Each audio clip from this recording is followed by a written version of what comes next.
Hello, everyone. Kia ora tātou, haere mai. Got your attention.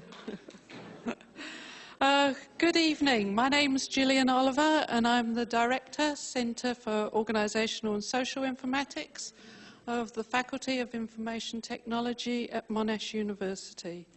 And it's my very great pleasure to welcome you all to this 2017 Whyte Memorial Lecture. I'd like to start in the spirit of reconciliation and on behalf of Monash University by acknowledging and paying respect to the traditional owners and elders, both past and present, of the land on which we stand, the Wurundjeri people of the Kulin Nation. We acknowledge their living culture and unique role in the life of this region and offer our deep appreciation for their contribution to and support of our academic life. And now I'd like to introduce Dr. Brian McMullen, who's the trustee of Jean Whyte's estate, so that he can acknowledge Jean and Phyllis Whyte and their bequest.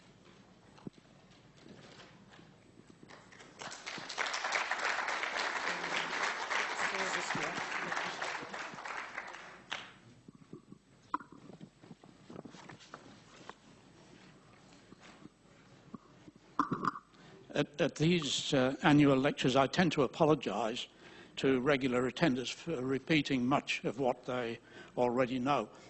However, given the hybrid nature of this audience, I feel confident that there will be many, or some at least, of you for whom what I'm about to say will be novel. The name Whyte in the title embraces two sisters whose memory the lecture celebrates, Jean Primrose Whyte and Phyllis Primrose Whyte. They were born in Adelaide and brought up on a sheep farm north of Port Augusta, where their father, Edward Primrose Whyte, was manager. After boarding school at St. Peter's in Adelaide, they both did honours degrees in English at the University of Adelaide. Jean coming first in her class and Billy second, which Jean would have regarded as the normal course of events. Phyllis, I must admit, I know very little about. She spent her working life as a high school teacher of English in Adelaide, and by all accounts was well regarded. It's Jean, therefore, who demands our particular attention tonight. Against the wishes of her father and stepmother, who was her deceased mother's sister. So I think there's a legal problem there, or a Gilbert and Sullivan. I should, as a side, I've failed in the past to say this, that Jean's mother was killed by a shark while the two girls were toddlers, if that. Off Glen Elk, she was teaching a swimming class.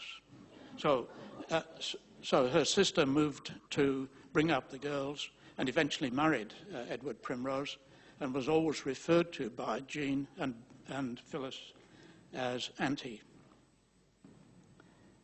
So Auntie and Edward thought that it was a waste of time higher education for girls.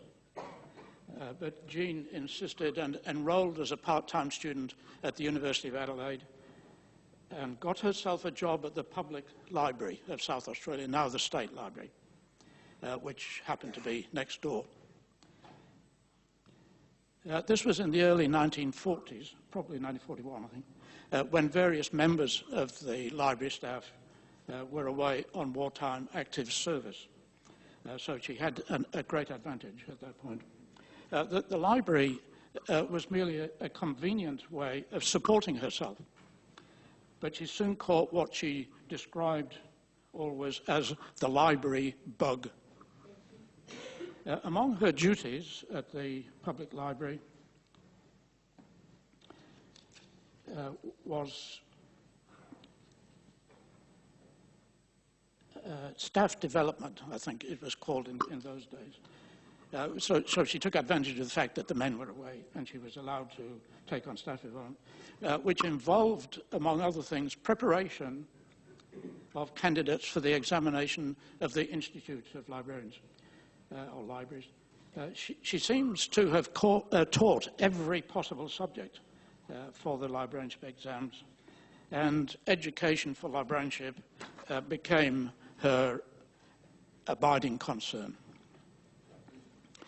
She spent many years on the Board of Education of the Library Association of Australia, as well as being the long-serving editor of the Australian Library Journal. Her career as a librarian took her from Adelaide to the University of Sydney and then briefly to the National Library in Canberra before she reached what I think she did regard, and what others would regard as the pinnacle of her career, which, looking back, seems to have had an aura of inevitability about it. She was appointed in 1975 as Foundation Professor of Librarianship at Monash University, where, fortunately, she was given, within the Faculty of Arts, she was fortunately given a free hand to set up a department offering as its first professional degree a 2-year Master of Arts involving coursework and a minor thesis. It seems clear to me, despite her denial, that she was influenced greatly by the graduate library school at the University of Chicago, where she had gained an AM with a thesis comparing the systems of education for librarianship in Australia and the United States. She is therefore, as our speaker last year reminded me, she's therefore the key player in Australia in the transfer of education from the external examinations of the Library Association, which led to certification of or registration of individuals, to degree and diploma courses conducted by tertiary educational institutions, courses which were accredited by the association. I have to confess, and I don't think I've ever done this in public, I have to confess that the Monash 2-year MA was a glorious failure.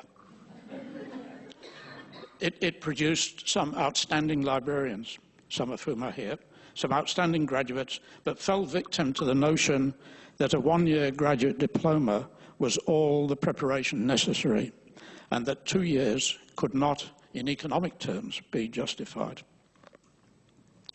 Jean died in 2003, Billy in 2005.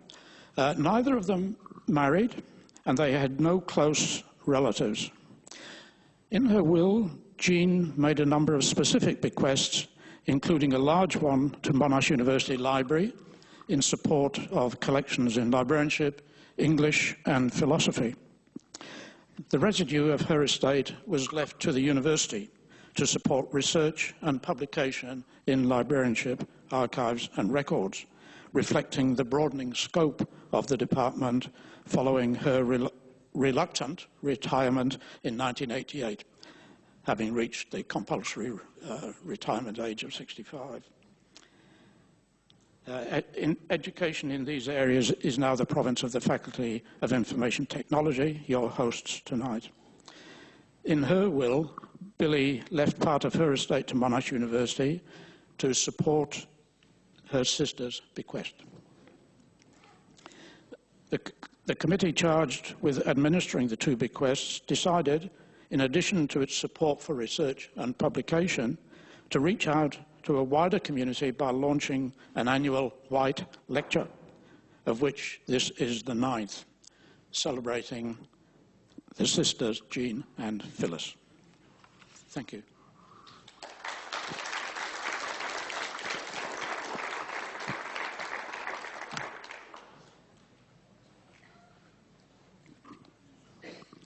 Thank you. So this year we're delighted to welcome Professor Lynette Russell, the Professor of Indigenous Studies History at the Monash Indigenous Studies Centre in Melbourne. Her Aboriginal ancestors were born on the traditional lands of Western Victoria and through the colonial project married into the Bass Strait people of Tasmania. She's also a descendant from convicts on the other side. She is a historian, rather uniquely placed, specialising in 19th century Australian Aboriginal histories. Her work is deeply interdisciplinary and collaborative, with research output showing the dynamism of Aboriginal responses to colonialism, their agency and subjectivity. Completing her PhD in history at the University of Melbourne, Lynette has since taught and researched in the areas of history, post-colonial and Indigenous studies. An author or editor of 15 volumes with several more in train, and she is the only Australian scholar elected to both the Royal Historical Society in London and the Royal Anthropological Institute of London. She's passionate about community outreach and the dissemination of knowledge to the wider community. Lynette is currently the president of the Australian Historical Association and director of the Monash Indigenous Studies Centre and a node director of Monash Centre of Excellence for Australian Biodiversity and Heritage. So, a very warm welcome, Lynette.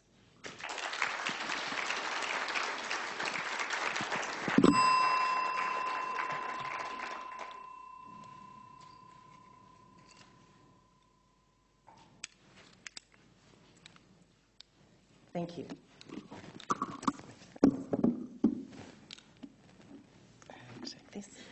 So thank you very much for the invitation to deliver tonight's lecture. It's an honour, a genuine honour. And I thank the organisers, and I'd also like to just acknowledge a dear friend and colleague, Sue McKemish, who we've spent a lot of time and worked in a number of different collaborations over the years, and we've gone from colleagues to friends. So thank you, Sue. Tonight, in many ways, is like a traditional Kulin Nations Tandarum, where we would meet and discuss and debate and thrash around ideas and reach mutual understandings. I'm sure that many of you will have seen reports of 65,000 years of Australian history. And here in Melbourne, we've got conclusive evidence for 40,000 years. Imagine that. Try and imagine. Over 2,000 generations, mother to son, father to daughter, an unbroken lineage, concreted to the land on which we meet. And even as we sit here above metres of concrete, in the bowels of this building, beneath countless kilometres of coaxial cables and other sorts of fibre networks, we still stand on unceded Aboriginal land. And it is the owners of that land that I give acknowledgement, and I honour the thousands of ancestors that have gone before us, gone before me, and I ask that we all benefit from their wisdom and courage. I apologise, I do have a cold. Historians, as users of archives, often discuss the thrill and the emotion of their discoveries. The eminent writer Greg Denning reflected that the time spent examining the archival sources could be rewarded with a sensitivity that could be developed no other way. We form romantic attachments. We're often repulsed across decades.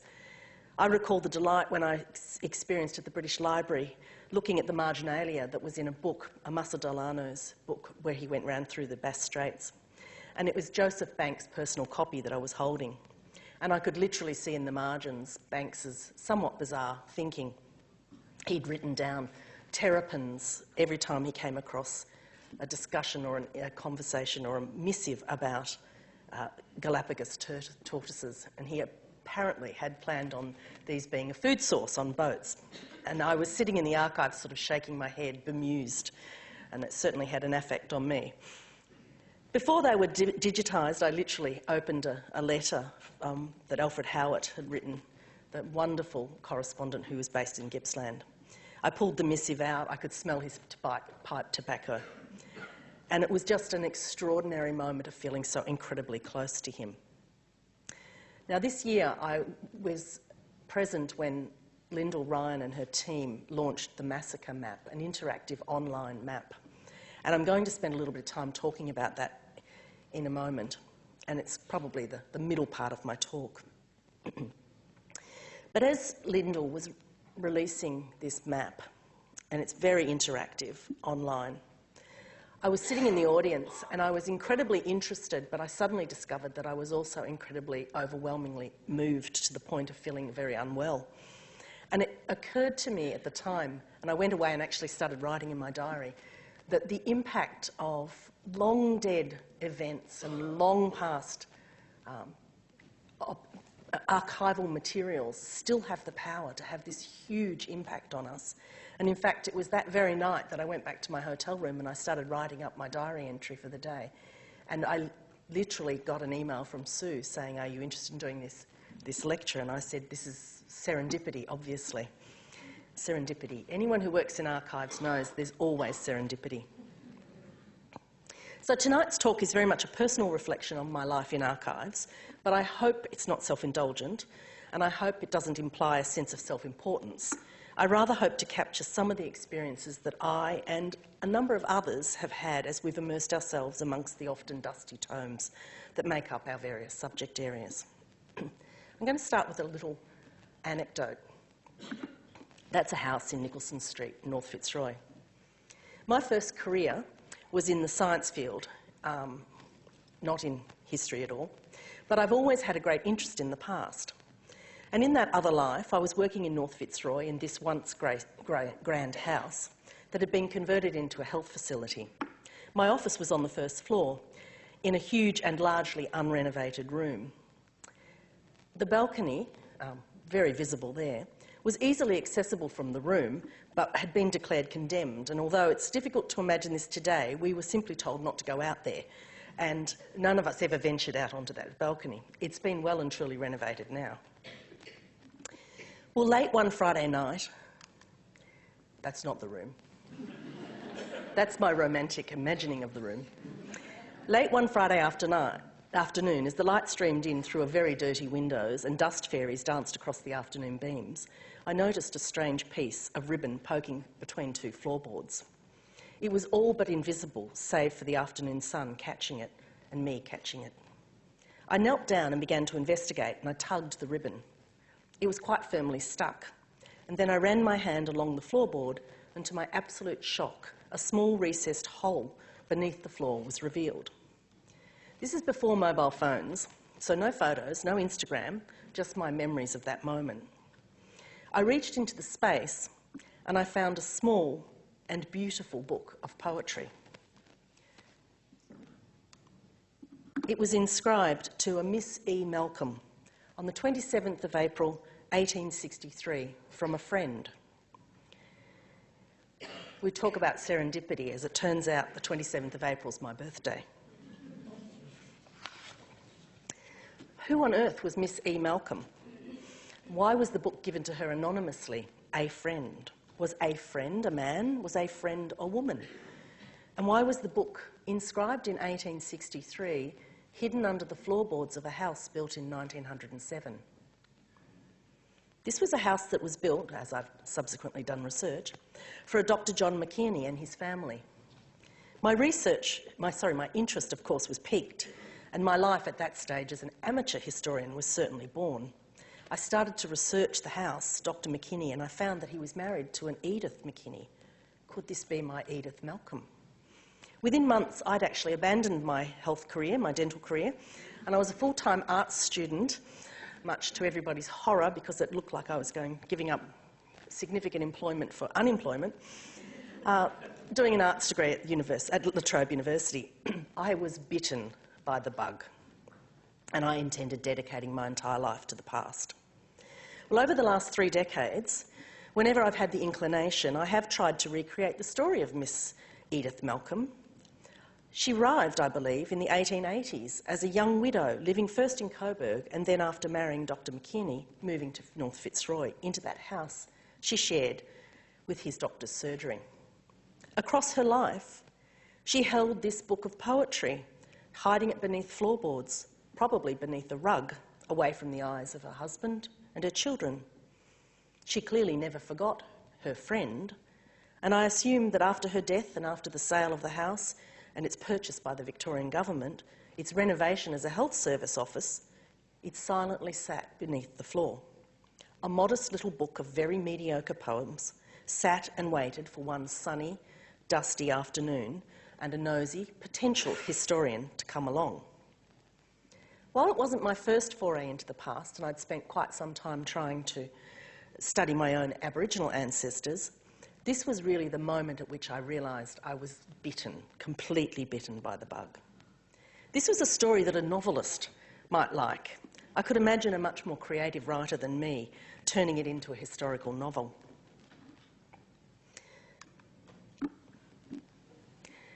I love archives. I love boxes of old papers. I love flat cotton ribbon. I love it tied into bows. I love blue paper. I love files that run backwards in time. In the archives, I am deeply affected. I have encountered a myriad of emotions, and they're not always positive. I'm using affect quite deliberately, and the number of times I've had editors correct it and write effect has driven me quite bonkers. I'm using affect quite deliberately in a particular way, and I'm very much been influenced by the recent work of Anne Gilliland and her colleagues, and of course Carol Steedman's earlier work in the book Dust. Although feeling and affect are routinely used interchangeably, it is important not to confuse affect with feelings and emotions. As Brian Masami's definition of affect in his introduction to Deleuze and Guattari's A Thousand Plateaus makes it clear, affect is not a personal feeling. Feelings are personal and biographical, emotions are social, and affects are pre-personal. So, I'm going to begin with a romance. When I was researching my book, Roving Mariners, in various archives and libraries in New Zealand and Australia, I came across a historical figure who was to play a very important role in the book and the narrative I wanted to craft. His name was Tommy Chaselin. He was born in the first years of the 19th century. He was the son of a convict and an unnamed Aboriginal woman. Unusually, Tommy was raised by his father and his convict wife. He grew to be a remarkably strong man of 6 feet 7 inches tall, charismatic and adventuresome. He left Australia on a whale ship in the early part of the 19th century and had a career as a sealer, sailor, whaler and navigator before he settled in New Zealand, where he married a high-ranking Maori woman in the South Islands. He finally died in old age on Stewart Island, where many of his descendants live. In one of my journal articles, a referee responding to my perhaps too flowery language suggested that I had fallen madly in love with Tommy. Could have been correct. Tommy's archival signature was substantial, and the longer I spent in his company, the more enamoured of him I became. I wrote several articles and many book chapters on him, and he's become a very important figure in my life. The day I found his signature, which was just an X on account of him being unable to read and write, I ran my finger back and forth over it in the archive, tracing its outline. A few years later, I met Kate Grenville, the novelist. We struck up a conversation. We talked about the writing of history, the using of archives, and of course, affect. Kate's work has been controversially, and I suggest unfairly, criticised for not being history, when of course it is in fact fiction. As we moved our way through the vagaries of being in archives, she mentioned to me that she'd read my article on Tommy Chaselin. This was part of her research for a new novel she was writing. Suddenly, we drew up and looked each other dead in the eyes. We knew, both of us, from the looks on our faces, we were both a little bit in love with the same man. The long-dead Tommy Chaselin. Well, Tommy Chaselin became Jack Langdon in Kate's award-winning novel, Sarah Thornhill. After travelling to Stewart Island and walking along the beaches that Tommy would have known and traversed, Kate returned to Australia with 2 pebbles and 2 stones. They were for me and her to keep as mementos. We found a kind of romance, something akin to surprise and empathy as you move your way through the archive of Tommy's. My archive of Tommy Chaselin now also includes a pebble and a shell.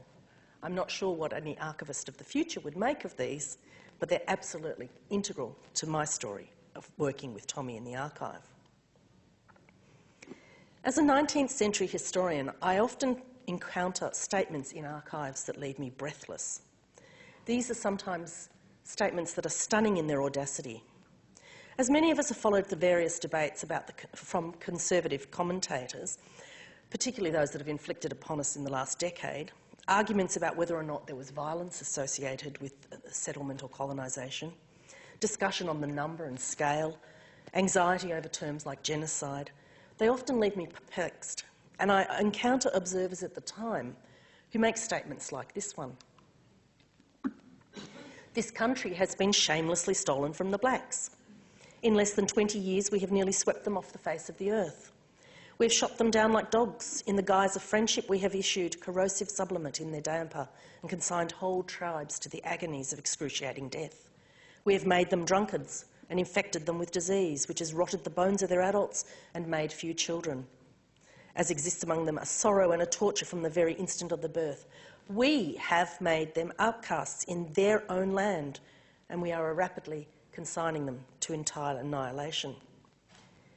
It often amuses me that I can read Andrew Bolt or Keith Windshuttle, who will act as apologists for the 19th century, and they'll tell us that we're being somehow insincere, and we're not regarding our ancestors, our European ancestors, respectfully, when in fact it's right there in the records of the time. There are people at the time observing with horror what's happening.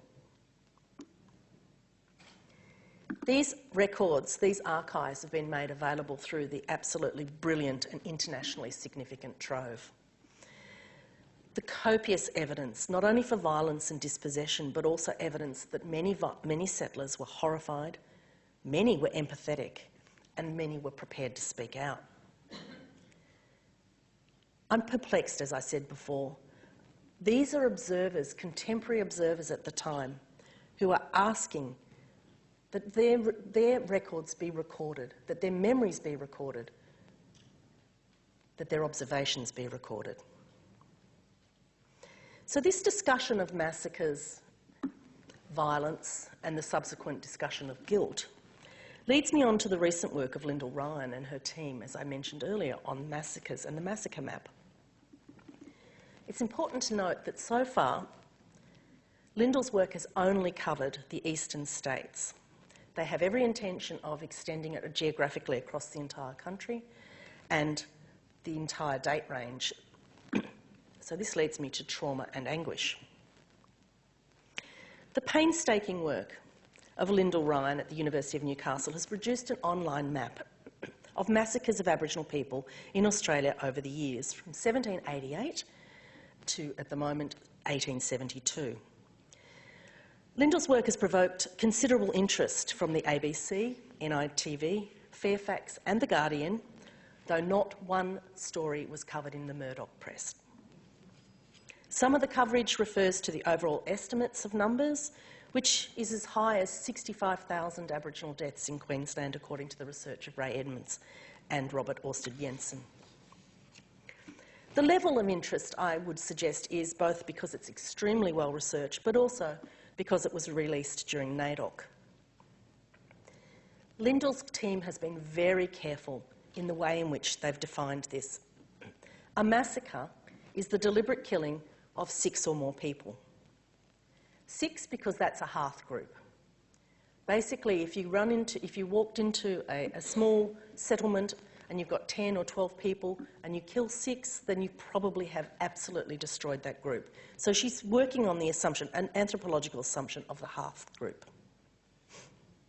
She says she was very strict in her definitions because she was trying to avoid the backlash, which we see as probably inevitable. Her next definition was that those who were killed would have made every effort to flee, hide or defend themselves, but they would have been relatively defenceless against the assault. Many of the descriptions that she comes across include attackers on horseback with guns.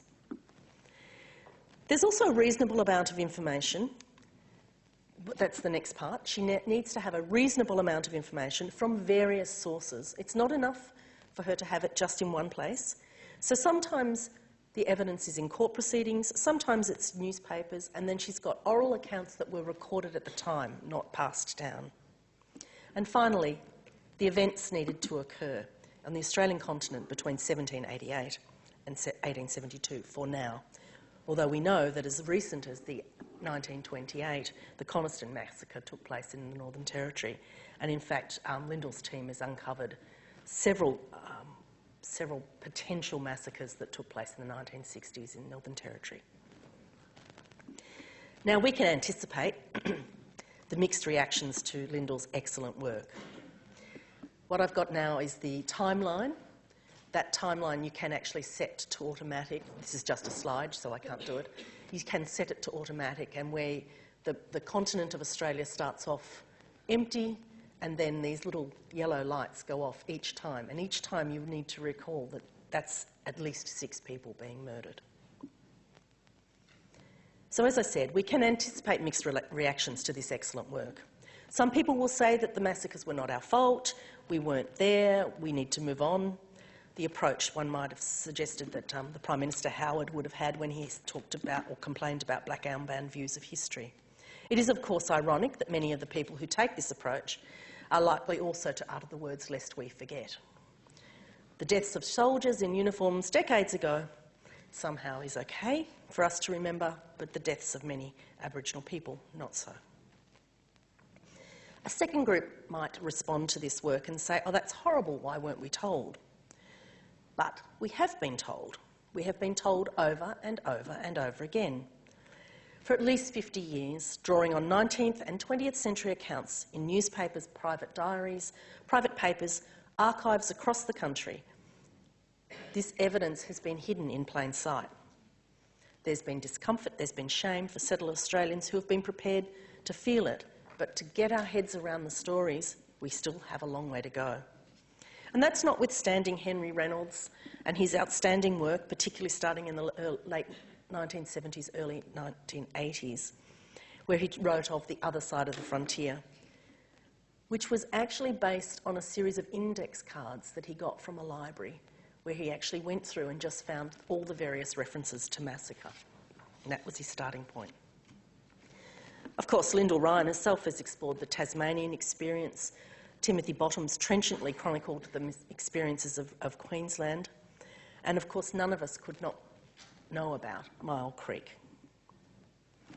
So why didn't this work, this important archival work, sink in? Well, maybe it's because history, my discipline, is very cautious. Its practitioners often polite, but often very anxious about peddling what they might perceive to be myths. We can undo the myth of the empty country.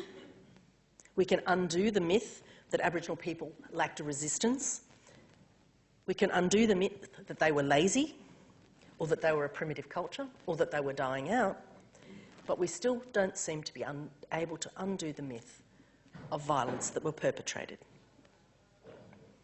The final group that might respond to Lyndall's work, perhaps the smallest, might say that the massacres are at the root of the dispossession of Indigenous people today. They are beneath the jails, they're beneath the significant numbers of Aboriginal men in jail, they're beneath the alcoholism and the domestic violence, the drug taking, and many of other attributes of settler Australians regard as inherent in Aboriginal people. The dispossession, the trampling of culture, the ripping apart of families, all of that history since 1788, that moment of invasion, which Larissa Berendt calls it in the Honest History book. But the archives tell us that it's not just about the past. It's also very, very contemporary. It's about the today. When I was putting together this talk, I decided to do a little unreliable survey. So I selected 40 non-random archival researchers, basically just people who were in my, in my email address book, who were friends of mine and who did archival research. There were 20 men and 20 women. I wrote to them, this looks like a handwritten note, of course it's not, asking them basically would they like to share with me any anecdotes they had of the kinds of experience that we're talking about, affect in the archive. Affect as a kind of socialised response. Now, it was really interesting. I asked 40 people and I got 20 respondents.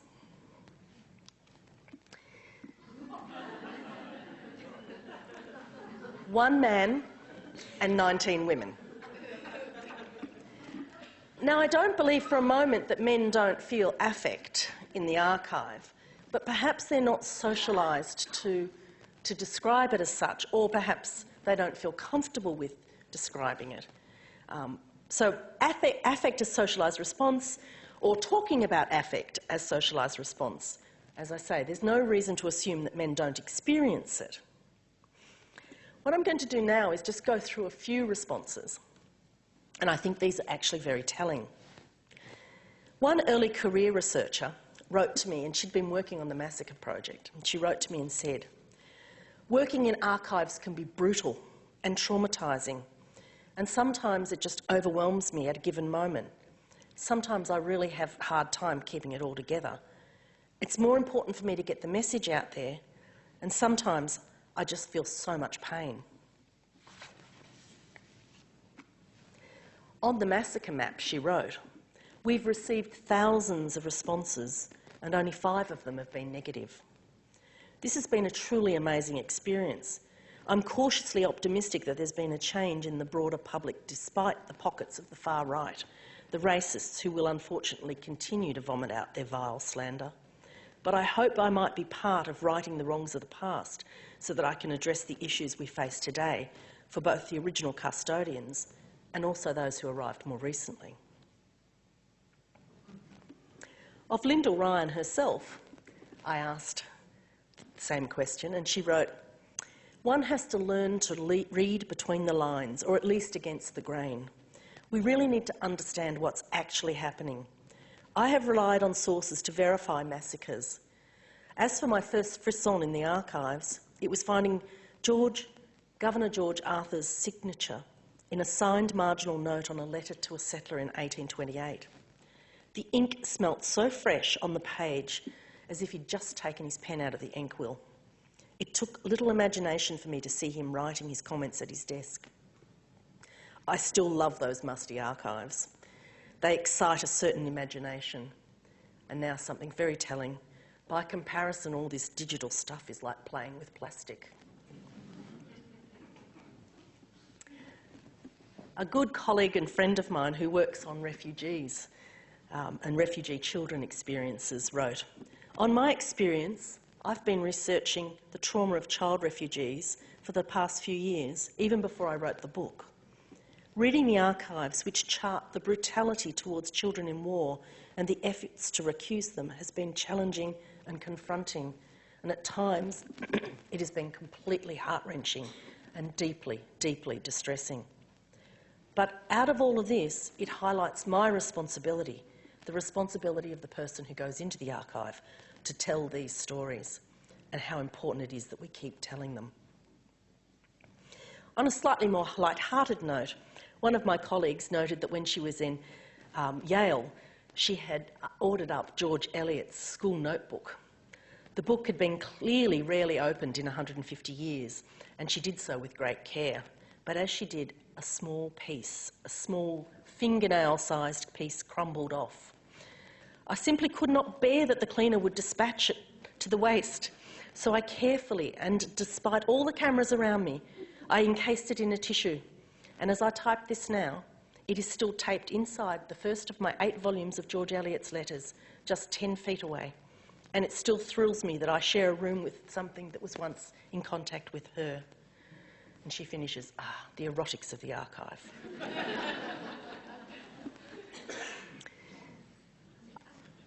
A very senior historian wrote to me about having encountered in the archive for the very first time a description by Rosa Praed's father, when he was Postmaster General, of a long conversation he'd had with Jemmy Morrell, the shipwrecked sailor who'd lived with Aboriginal people for 17 years. It was absolutely amazing. She was completely delighted and absolutely stunned, because it was just serendipity that made her find it. How amazing, she says. I randomly picked this particular journal to dip into out of the many, many reels of microfilm. How stunning to have accidentally found what must have been the few direct transcripts of a conversation with Morel. I was so excited I squealed, and I knew I had found gold. I could hardly wait to figure out how I was going to use it next. There is such joy at that serendipity. So when you're in your archives or your libraries and you hear a squeal, it's not always bad.